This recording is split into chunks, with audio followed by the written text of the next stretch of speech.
মোৰ লগতহে এনেকুৱা হ'বলৈ পালেনে? মোৰ ভাগ্যই বেয়া। এয়া চাগে ভাগ্যত লিখা আছিল তাৰ। ভাগ্যত যি লিখা আছে সেয়া হ'বই। ভাগ্যৰ লিখন নাযায় খণ্ডন। সি বা তাই জন্মতে কি ভাগ্য লৈ আহিছে? ল'ৰা বা ছোৱালীজনীৰ ভাগ্যত যি আছে সেয়া হ'বই। মানুহজন ঢুকাই থাকিল। জীয়েকৰ বিয়া চাবলৈ তেওঁৰ চাগে ভাগ্যতেই নাছিল। চাকৰিটো মাত্ৰ 2 নম্বৰৰ বাবে নাপালোঁ, বুজিছ? নাই অ', তোৰ ভাগ্যত চাগে চৰকাৰী চাকৰি নাই। প্ৰিয় দৰ্শক, এনেবোৰ কথা আমি সদায় কিবা নহয় কিবা এটা আলোচনা কৰিলে নিশ্চয় পাতোঁ। তেন্তে এই কথাবোৰৰ পৰা আমি ইয়াকে ক'ব পাৰোঁ নেকি যে আমাৰ ভাগ্য আমাৰ জন্মৰ আগতেই লিখা হয়? আমাৰ ভাগ্যত যি ঘটে বা হয় সেয়া জন্মৰ আগতেই লিখা হয় বুলি বহুতেই কয়। কিন্তু এই কথাবোৰ কিমান দূৰ সঁচা বা মিছা? সেয়েহে আজি আমি আলোচনা কৰিম যে মানুহৰ ভাগ্য কেতিয়া লিখা হয় আৰু কোনে লিখে। গৰুৰ পুৰাণ মতে জন্মৰ পৰা মৃত্যুলৈকে মানুহৰ জীৱনত যি যি ঘটনা ঘটিত হয় সেয়া জন্মৰ আগতেই নিশ্চিত হৈ থাকে। এই পৃথিৱীত জন্ম আৰু মৃত্যুৱেই হৈছে আটাইতকৈ ডাঙৰ সত্য, যাক কোনেও নুই কৰিব নোৱাৰে।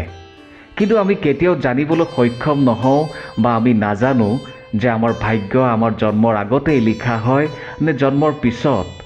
কিন্তু গৰুৰ পুৰাণত জন্ম, মৃত্যু আৰু কৰ্মৰ বিষয়ে বিস্তৃত বৰ্ণনা দিয়া আছে।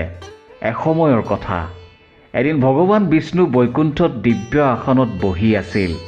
সেই সময়তে দেৱৰ্ষি নাৰদে নাৰায়ণ নাৰায়ণ উচ্চাৰণ কৰি ভগৱান বিষ্ণুৰ ওচৰত উপস্থিত হ'ল। নাৰদক দেখি ভগৱান বিষ্ণুৱে সুধিলে, কোৱা নাৰদ, তুমি কি উদ্দেশ্য লৈ বৈকুণ্ঠত উপস্থিত হৈছা? নিসংকোচে কোৱা। তেতিয়া নাৰদে ক'লে, হে প্ৰভু, আপুনিতো ত্ৰিকালদৰ্শী। আপোনাৰ পৰা কোনো কথাই লুকুৱাব নোৱাৰি। মোৰ মনত এটা প্ৰশ্ন আছিল। মৃত্যুলোকত যি মনুষ্যৰ জন্ম হয় তেওঁলোকৰ ভাগ্য কি জন্মৰ আগতেই লিখা হয় নেকি? হে প্ৰভু, মই এয়া জানিব বিচাৰিছোঁ যে মনুষ্যৰ জীৱনত যি ঘটনা ঘটে বা হয় সেয়া জন্মৰ আগতেই নিশ্চিত হৈ থাকে নে তেওঁলোকে পূৰ্বজন্মত যি কৰ্ম কৰে তাৰ ফল ভোগ কৰে? আৰু এয়াও সত্য নেকি যে মনুষ্যই নিজৰ পৰিশ্ৰম আৰু কৰ্মেৰে নিজৰ ভাগ্য সলনি কৰিব পাৰে?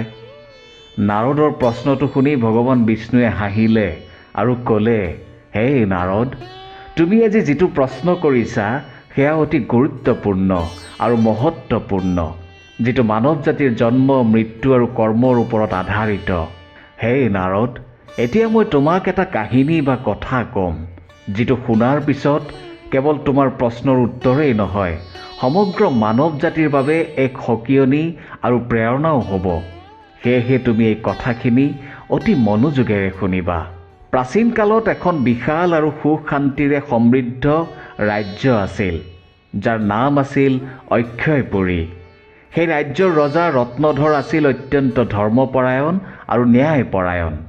তেওঁ সদায় নিজৰ ৰাজ্যৰ প্ৰজাৰ কল্যাণৰ হেতু কাম কৰিছিল আৰু ধৰ্মৰ পালন কৰিছিল। তেওঁৰ কোনো সন্তান নাছিল। সেয়েহে ৰজা বৰ চিন্তাত আছিল যে ভৱিষ্যতে তেওঁৰ এই সুন্দৰ ৰাজ্যৰ ভাৰ তেওঁ কাৰ হাতত অৰ্পণ কৰিব। ৰজা ৰত্নধৰ আৰু তেওঁৰ ৰাণী দুয়ো মিলি বহু বছৰ ধৰি ভগৱান মহাদেৱৰ তপস্যা কৰিছিল। তেওঁলোকৰ তপস্যাত সন্তুষ্ট হৈ ভগৱান মহাদেৱে তেওঁলোকক সন্তান প্ৰাপ্তিৰ বৰ দিয়ে। তাৰ পিছত ভগৱান মহাদেৱৰ আশীৰ্বাদত ৰাণী গৰ্ভৱতী হ'ল। এই খবৰটো পাই ৰজাৰ আনন্দৰ সীমা নোহোৱা হৈছিল, কাৰণ তেওঁ বিচাৰিছিল যে তেওঁৰ সন্তান এজন মহান শাসক হওক আৰু ৰাজ্যখনক সুখ শান্তি আৰু সমৃদ্ধিৰে ভৰাই তোলক। কিন্তু ৰাণীয়ে জন্ম দিয়া সন্তানটো জন্মতে বিকলাংগ, অৰ্থাৎ বিশেষভাৱে সক্ষম আৰু শাৰীৰিকভাৱে দুৰ্বল আছিল। সন্তানটোৰ জন্মৰ খবৰ পাই তেওঁ যিমান আনন্দিত হৈ পৰিছিল, সন্তানটো দেখাৰ পিছত তেওঁ দুখতে ভাগি পৰিছিল। ৰজা ৰত্নধৰে ভগৱান মহাদেৱক সুধিলে, হে ভগৱান, মোৰ লগত এনেকুৱা কিয় হ'ল? ৰজাৰ মনত বহু প্ৰশ্নৰ উদয় হ'ল। তেতিয়া ৰজাই ভগৱান শ্ৰীকৃষ্ণৰ ওচৰলৈ গৈ তেওঁৰ সমস্ত দুখৰ বিষয়ে কোৱাৰ কথা চিন্তা কৰিলে আৰু সেইমতে এদিন ভগৱান শ্ৰীকৃষ্ণৰ ওচৰত উপস্থিত হ'ল আৰু নিজৰ দুখৰ কথা ভগৱান শ্ৰীকৃষ্ণক বিৱৰি কৈ সুধিলে, হে প্ৰভু, মই ইমান তপস্যা কৰিলোঁ, যজ্ঞ কৰিলোঁ, তথাপি মোৰ সন্তানটি কিয় বিকলাংগ হৈ জন্ম ল'লে? মই ভগৱান মহাদেৱৰ পৰাও সন্তান প্ৰাপ্তিৰ আশীৰ্বাদ পাইছিলোঁ, তথাপি মোৰ লগত এনেকুৱা কিয় হ'ল প্ৰভু? নে মোৰ ভাগ্যত এয়াই লিখা আছিল? তেতিয়া ভগৱান শ্ৰীকৃষ্ণই হাঁহিলে আৰু ক'লে, হেই ৰাজন, তুমি ঠিকেই কৈছা। তোমাৰ পুত্ৰ বিকলাংগ হৈ জন্ম লৈছে, কিন্তু তুমি জানানে তোমাৰ সন্তানটি কিয় এইদৰে বিকলাংগ হৈ জন্ম লৈছে? এয়া হৈছে তুমি পূৰ্বজন্মত কৰা কৰ্মৰ ফল, যি তোমাৰ ভাগ্যত লিখা আছিল। কিন্তু ইয়াৰ অৰ্থ এয়াও নহয় যে তোমাৰ ভাগ্য আগৰে পৰাই নিৰ্ধাৰিত হৈ আছিল। এই ঘটনাটো তোমাৰ লগতে তোমাৰ পুত্ৰই কৰা কৰ্মৰ ফল, যি পূৰ্বজন্মৰ লগত জড়িত। তেতিয়া ৰজা ৰত্নধৰে আচৰিত হৈ ভগৱান শ্ৰীকৃষ্ণক সুধিলে, হে প্ৰভু, তেন্তে মনুষ্যৰ ভাগ্য কি জন্মৰ আগতেই লিখা হয় নেকি? তেতিয়া ভগৱান শ্ৰীকৃষ্ণই ক'লে, হেই ৰাজন, জন্ম, মৃত্যু আৰু জীৱনৰ উত্থান পতন পূৰ্বতেই নিৰ্ধাৰিত হৈ থাকে। কিন্তু আমি যি কৰ্ম কৰোঁ, সেই কৰ্মই আমাৰ ভাগ্য সলনি কৰিব পাৰে। যিদিনা তোমাৰ পুত্ৰৰ জন্ম হৈছিল, সেইদিনা তুমি এক বিশেষ সন্তান প্ৰাপ্তিৰ বৰ পাইছিলা। কিন্তু সেই সন্তানটিয়েও প্ৰত্যাহ্বান পোৱাটো অত্যন্ত আৱশ্যক আছিল, যাতে তেওঁ জীৱনত ধৈৰ্য, সাহস আৰু নিজৰ পৰাক্ৰমক বিকশিত কৰিব পাৰে। কিন্তু তেওঁৰ ভৱিষ্যত কেৱল সেই কৰ্মৰ ওপৰতে নিৰ্ভৰ নকৰে, বৰং এয়া তুমি কৰা কৰ্মৰ পৰিণাম বা ফল। হেই ৰাজন, ভাগ্য আৰু কৰ্মৰ মাজত এক গভীৰ সম্পৰ্ক আছে। আমাৰ কৰ্মই আমাৰ ভাগ্য নিৰ্মাণ কৰে। এইকাৰণে আমি আমাৰ কৰ্মক সদায় ধৰ্ম আৰু সত্যতাৰ পথত ৰাখিব লাগে। তোমাৰ জীৱনত এতিয়ালৈ যি ঘটি আছে, সেয়া তোমাৰ পূৰ্বজন্মৰ কৰ্মৰ ফল। যদি তোমাৰ পুত্ৰ বিকলাংগ হৈ জন্ম লৈছে, তেন্তে সেয়া তেওঁৰ আত্মাই পূৰ্বজন্মত কৰা কৰ্মৰ ফল। যেতিয়া তুমি এটা পুণ্য আত্মালৈ জন্মগ্ৰহণ কৰা, তেতিয়া তোমাৰ জীৱনত সংঘৰ্ষ আৰু কঠিনতা যে নাথাকিব তেনে নহয়, সেইবোৰ নিশ্চয় থাকিব। কাৰণ এই সংসাৰত প্ৰতিটো আত্মাই তেওঁৰ জীৱনত কিবা নহয় কিবা এটা কষ্ট নিশ্চয় ভোগ কৰিবই লাগিব, যাতে তেওঁ পূৰ্বজন্মৰ কৰ্ম সমাপ্ত কৰিব পাৰে। কিন্তু মনত ৰাখিবা, তোমাৰ পুত্ৰৰ জীৱনত যি কঠিনতা বা সমস্যা আছে, সেয়া তেওঁৰ জীৱনৰ পৰীক্ষা। যদি তেওঁ ধৈৰ্য আৰু সাহসেৰে এই কঠিনতা বা সমস্যাবোৰৰ সন্মুখীন হ'ব পাৰে, তেন্তে তেওঁ নিজৰ ভাগ্যকো সলনি কৰিব পাৰিব। এদিন তেওঁ সেই কৰ্মই কৰিব, যি আজি তুমি কল্পনা কৰিছা। তেতিয়া ৰজা ৰত্নধৰে ভগৱান শ্ৰীকৃষ্ণক সুধিলে, তেন্তে হে প্ৰভু, মই আৰু মোৰ পুত্ৰই আমাৰ ভাগ্য সলনি কৰিব পাৰিমনে? তেতিয়া ভগৱান শ্ৰীকৃষ্ণই ক'লে, নিশ্চয়, তোমালোক দুয়ো তোমালোকৰ ভাগ্য সলনি কৰিব পাৰিবা। তোমাৰ পুত্ৰৰ জন্মৰ সময়ত যি সমস্যা হৈছে, সেয়া তেওঁৰ কৰ্মৰ ফল, কিন্তু তেওঁৰ ভৱিষ্যত তোমাৰ ভাল কৰ্মৰ দ্বাৰাই নিৰ্ধাৰিত হ'ব। তোমাৰ কৰ্মৰ ওপৰত নিৰ্ভৰ কৰিব তোমাৰ পুত্ৰৰ ভৱিষ্যত। যদি তুমি তোমাৰ পুত্ৰক সাহস, ধৈৰ্য আৰু আত্মবিশ্বাসেৰে ভৰাই তুলিব পাৰা, তেন্তে তেওঁ তেওঁৰ ভাগ্য সলনি কৰিব পাৰিব। তোমাৰ ভাল কৰ্মৰ পৰিণামস্বৰূপ তোমাৰ পুত্ৰ এদিন মহান হৈ পৰিব আৰু ৰাজ্যৰ ভাৰ চম্ভালিবলৈ সক্ষম হৈ উঠিব। ভাগ্য এটা চক্ৰৰ সমান, যি কৰ্মৰ আধাৰত ঘূৰি থাকে। যদি তুমি ভাল কৰ্ম কৰা, তেন্তে তুমি তোমাৰ ভাগ্যক সুখময় কৰি তুলিব পাৰিবা। তেতিয়া ৰজা ৰত্নধৰে সুধিলে, হে প্ৰভু, তেন্তে ভাগ্য কি নিশ্চিতভাৱে পূৰ্বজন্মৰ কৰ্মৰ লগত জড়িত হৈ থাকে নেকি? তেতিয়া ভগৱান শ্ৰীকৃষ্ণই ক'লে, হয়, তোমাৰ ভাগ্য নিশ্চিতভাৱে তোমাৰ পূৰ্বজন্মৰ কৰ্মৰ লগতেই জড়িত হৈ থাকে, কিন্তু তাক সলনি কৰাৰ চাবিটো তোমাৰ হাততেই আছে। ভাগ্যক সলনি কৰাৰ শক্তি তোমাৰ হাততেই আছে।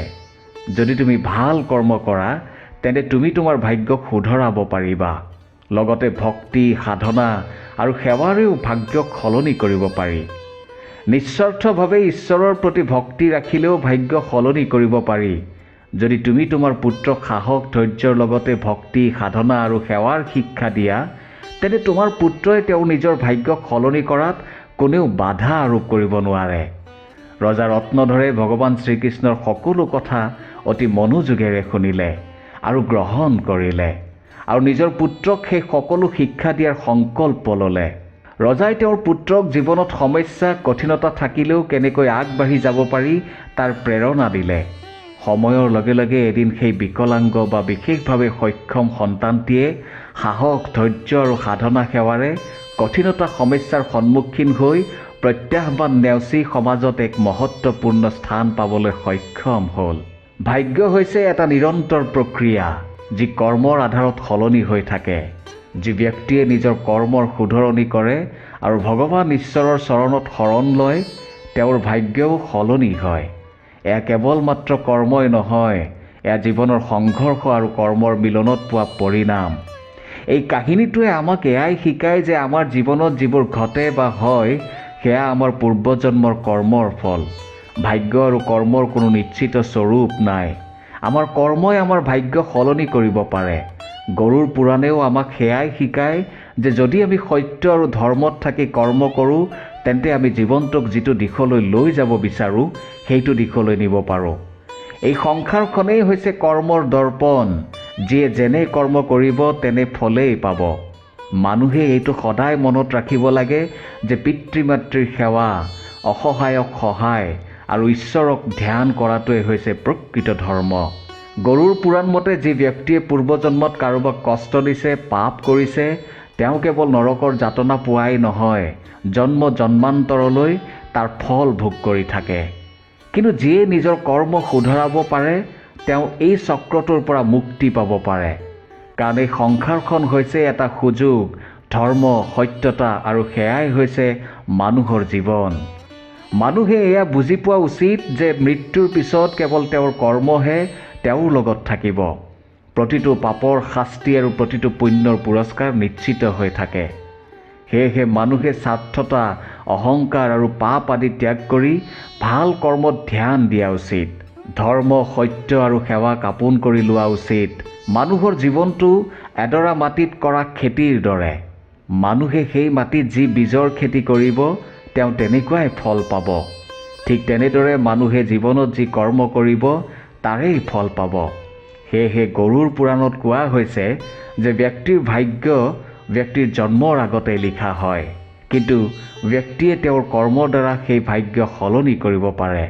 মানুহৰ কৰ্মৰ বীজ হৈছে চিন্তা, বিচাৰ। মানুহে যিদৰে চিন্তা কৰে তেনেদৰে কৰ্ম কৰে আৰু সেই কৰ্মৰেই ফল পায়। সেয়েহে কৰ্ম কৰাৰ আগত বহুবাৰ চিন্তা কৰি ল'ব লাগে যে আমি কৰা কৰ্মত সেৱা, ধৰ্ম, ভক্তি আৰু সত্যতা আছে নে নাই। প্ৰিয় দৰ্শক, এয়াই আছিল গৰুড় পুৰাণত উল্লেখ থকা মতে কৰ্ম আৰু ভাগ্যৰ মাজত থকা সম্পৰ্কৰ কথা। আপুনি কি ভাবে? আপোনাৰ মতামত নিশ্চয় জনাব।